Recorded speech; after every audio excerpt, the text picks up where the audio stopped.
ஒரு திரைப்படம் ஆரம்பமாகி உருவாகி முடிந்து வெளிவருவது என்பது சாதாரண விடயமல்ல. மற்ற வியாபாரங்களை விடவும் சினிமா வியாபாரம் என்பது சிரமம் வாய்ந்த ஒன்று. அதனால் பல படங்கள் வெளிவராமல் இன்னும் முடங்கி கிடக்கின்றன. அப்படி 12 வருடங்களாக முடங்கி கிடந்த படம் இன்று வெளிவருகின்றது என்பது தமிழ் சினிமாவில் நடக்காத ஒன்று. வேறு ஒரு படத்தின் தோல்விக்காக இந்த படத்தின் வெளியீட்டை இத்தனை வருடங்களாக தடுத்து வைத்திருந்தனர். திரையுலகில் உள்ள சிலரது முயற்சியால் அந்த தடைகள் அனைத்தையும் முடித்து இன்று இப்படத்தை திரைக்கு கொண்டு வந்திருக்கின்றார்கள். சுந்தர் சி இயக்கும் படம் என்றாலே ஒரு என்டர்டைன்மெண்ட் நிச்சயம் இருக்கும் என்பதை கடந்த 30 வருடங்களாக காப்பாற்றி வருகின்றார். அதுபோல இந்த படத்தையும் ரசிக்கும்படியான ஒரு படமாக எடுத்திருக்கின்றார். இந்த காலத்திலும் புதிய படங்களை பழைய பார்முலாவில் எடுக்கும் இயக்குநர்களுக்கு மத்தியில் பழைய பார்முலாவாக இருந்தாலும் பக்காவான பார்முலாவாக இருக்கும் இந்த படம் 2 மணி நேரமும் தியேட்டரில் சிரித்து கொண்டாட வைக்கின்றது. தங்களது ஆசிரியர் மகளின் திருமணத்திற்கு செல்கின்றார்கள் விஷால் அவரது நண்பர்களும். விஷாலின் நண்பர்களில் சடகோபன் ரமேஷ் சப் கலெக்டராக இருந்து சஸ்பெண்ட் ஆனவர். மற்றும் ஒரு நண்பரான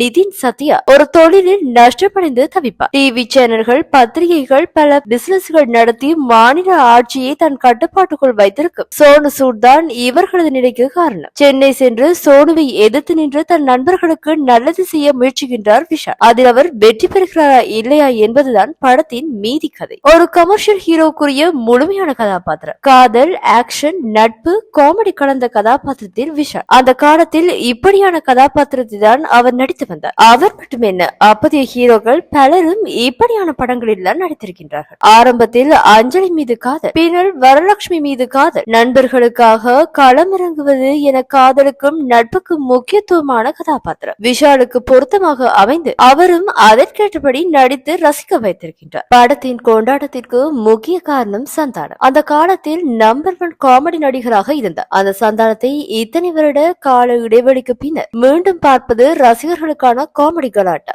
சந்தானம் அப்படியே காமெடியனாக இருந்திருக்கலாமே என படம் பார்த்துவிட்டு வரும் ரசிகர்கள் சொல்வதை கேட்க முடிகின்றது. படத்தில் 2 கதாநாயகிகள் அஞ்சலி, வரலட்சுமி இருவரையும் காதலுக்காக நடிக்க வைத்ததை விட கிளாமருக்காக நடிக்க வைத்ததுதான் அதிகம். அதிலும் வரலட்சுமியின் கிளாமர் காட்சிகள் விண்டேஜ் டைப். இருவரும் நடனமாடும் 2 பாடல்களும் ஆட்டம் போட வைப்பவை. மனோபாலா, சந்தானம், விஷால் சம்பந்தப்பட்ட ஒரு 20 நிமிட காட்சி நம்ப முடியாத ஒன்றாக இருந்தாலும் அவ்வளவு நேரமும் சிரித்து ரசிக்க வைக்கின்றது. மணிவண்ணன், மனோபாலா, சிட்டிபாபு என மறைந்த நடிகர்களை மீண்டும் திரையில் பார்ப்பது நிகழ்ச்சி. விஷால் நண்பர்களாக சடகோபன் ரமேஷ், நிதின் சத்யா நடித்திருக்கின்றார்கள். கார்ப்பரேட் முதலாளியாக சோனு சூட் கோட் சூட் உடன் வில்லத்தனம் கொண்டிருக்கின்றார். சிறப்பு தோற்றத்தில் ஆர்யா, சதா வந்து போகின்றார்கள். விஜய் ஆண்டனி இசையே சிக்குபுக்கு, மைடியர் லவர் பாடல்கள் அப்போதே ஹிட் ஆனவை. விஷுவலாக பார்க்கும்போது இப்போதும் புதிதாக இருக்கின்றது. 2 பாடல்களும் படத்தின் பிளஸ் பாயிண்ட். கலர்ஃபுல்லான ஒளிப்பதிவை தந்துள்ளார் ரிச்சர்ட் எம் நாதன். படத்தில்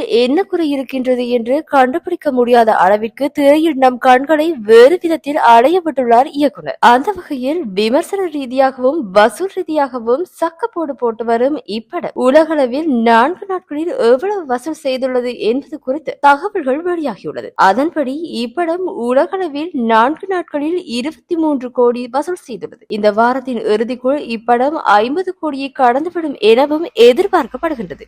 இந்த படத்தை பத்திய உங்க கருத்துக்களை கமெண்ட்ஸ்ல சொல்லுங்க.